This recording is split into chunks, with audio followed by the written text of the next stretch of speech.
So as a guy who's only 5'4", trust me, shorter is sometimes better. And that's why I've picked a little mini moment from a recent episode that I think you'll really like. So if you do, the full conversation is right there in the podcast feed. Enjoy. This is Laugh or Death, hosted by keynote speaker Paul Ozenkup. When I talk about how we get through the little changes, the things that aren't part of the plan, that kind of builds resilience, so we're better at handling the big changes. And I have an acronym, TIPS, and I tell people it's my own mix of stoicism and neurology and neuroscience, but it's put it in a timeline, put whatever's happening in perspective on the timeline of your life. If you 0 to 100, what does that timeline look like? I have a great example of that if we have time for it. And then go for it. Oh, okay. Well, so think about this. When I blew out my knee, and I Yeah. was a gymnast at LSU, I was 19, and I blew out my knee. Gymnastics, you had mentioned I did it from an early age. At that point in my life, gymnastics was 75% of everything that I knew. So, of course, it felt like my life was over. Like I ruined my whole life. I wasted it in a gym. And it felt like that because it was 75% of my life. Now, if I fast forward till I'm 50 and my 3 kids leave for college, then gymnastics is 28% of my life. And I've been parenting and being a mom for a lot longer than that.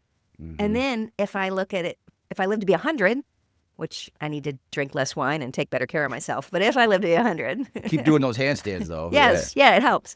If I live to be 100, then gymnastics is only 15%. So that's the T part of TIPS. Like, put it in perspective. This is a crappy chapter. This is a tough moment, but it's not your whole life. So the timeline piece. That is just the T part, the timeline is such a good, it's a way to just step back and look at perspective of. Yeah. And also, the older you get, the more experiences you've had, it's another way of looking back and going, man, I've been through some tough things before and gotten through them. Yeah. So there's no reason I can't get through this one as well. But when, the younger you are, the more inexperienced with these things you are. Yeah, this is like everything. And sometimes that we wonder why teenagers are so dramatic about the things going on in their lives and even in our 20s. Yeah. But it's like, well, yes, this is a huge part of their life so far. Yeah. Well, I do a cool thing when I speak on stages. I say, everybody think about your life when you were 10 years old. So think about summer when you were 10, Paul. Yeah. Summers were outside and hanging out with friends. All the time, just playing basketball, playing football with my friends, going, just playing outside. And then sometimes my dad lived in Washington State, so I'd go visit him there. And then it was like exploring the woods and it was awesome. Yeah. This big stretch of time where just like the summer seems so long. That's a massive stretch of time. And now think about, for you and for people listening, now think about summer when you were 40. Right. Does it feel like, does it seem that long? Yeah. You think of like, like maybe 1 week-long vacation that you could take during the summer. And it's like, oh yeah, I remember that one trip. Right. It just goes by in a flash. I like to tell people, think about how those two things feel in your body. And when you were 10, that year of your life is 1/10 of everything you know in life. If it was a pie, you'd get 1/10 of the slice of pie. And when you're 40, that year of your life is 1/40th of your life experience. So if it was a pie, you get a firm pie, and it's the same 365 days, 1/10 and 1/40th. So of course it feels like time's moving fast and the days are getting shorter because as it are part of the bigger picture of our lives, it is a smaller part. Each day is a smaller part of the whole. And you want the whole to keep getting bigger, but every day of our lives is a smaller part of the whole. So it does feel like life can be moving really fast. And sometimes when I'm talking about these tips and I talk about putting things in perspective, that perspective piece, the timeline, it's really good to think about it because you could be in a crappy chapter, but if you're 22 and you're in a crappy chapter, you got a lot of chapters ahead. Yeah. Right. Well, that's, and the perspective thing is, that's why I talk about humor and stuff so much is because it also just lets us step outside of ourselves and go, okay, what's happening? Yes, it really is annoying me or it's very sad or whatever. And I need to look at the perspective of life that also this is absurd or this is temporary or that kind of stuff. It's so important for us to be able to see that like life is dramatic and sad and hard, but it's also funny and absurd and insane sometimes. Yeah, and laughter or humor doesn't erase the hard times, It just gives your nervous system something to deal with while you're going through a tough time. It's really important to take care of ourselves in that way. Absolutely. I always say that humor is not the absence of stress. It's just a different way of carrying it. Right. It's how we manage that stress so our bodies can reset a little bit and give our nervous system a moment of peace. Okay, so the acronym. So T is for the timeline. What's timeline. the H? Okay. It's tips, and it's timeline, and then I is for isolate. So not what happened before and not what might happen after, but what are you actually dealing with right now? Any good therapist will tell you if you're spending all your time thinking about the woulda, shoulda, couldas, the past, that's where depression lives.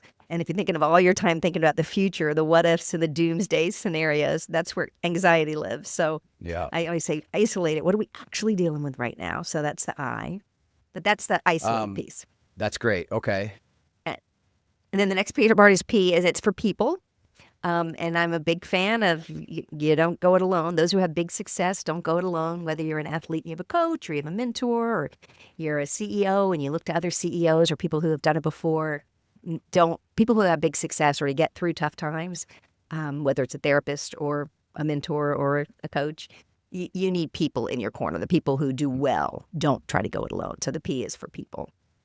Do you find, I know for me sometimes my brain plays tricks on me, it makes me think that, I don't feel like hanging out with anyone or talking to anyone, or I can just hunker down and be by myself for days and I'll be fine. But I know the neuroscience behind it, and it's that is not the way human beings are supposed to roll, Yeah. And so how do you manage that when it's that people are helpful to you doing things better and lifting you up during hard times, but also it's man, isolating sometimes feels like it's the right thing to do even when it's not. Yeah.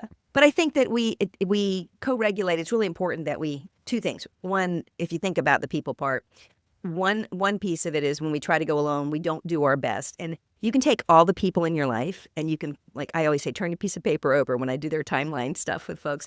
I'm turn a line down the middle and put who's helping and who's hurting on the two sides. And even the people who love us the most sometimes end up they're hurting. They're not helping me in this situation. Mm-hmm. So you can, who's helping in this situation, who's hurting. And it doesn't mean you don't love them. It just means where they are or whatever you're going through. And then find someone that's in that good column that you can call. And if you can't, figure out someone to put in that column, because you do want to have someone to go through it with you. And then the other concept is this idea of co-regulation. And people have all sorts of interesting ways to explain it. But I think of it this way. You've flown, right, Paul? You've been on an airplane at some point? Oh, yeah. Yeah. So you get on a plane and then it's turbulence and you're bouncing around a little bit. And I'm one of those grab the armrests, like an armrest person. And then it drops, it does, and you can feel your heart rate go up.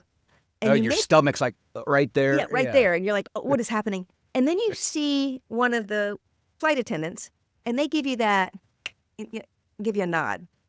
It's okay. Yeah. They give you a seat. Even across, they just give you the nod, it's okay. And what happens?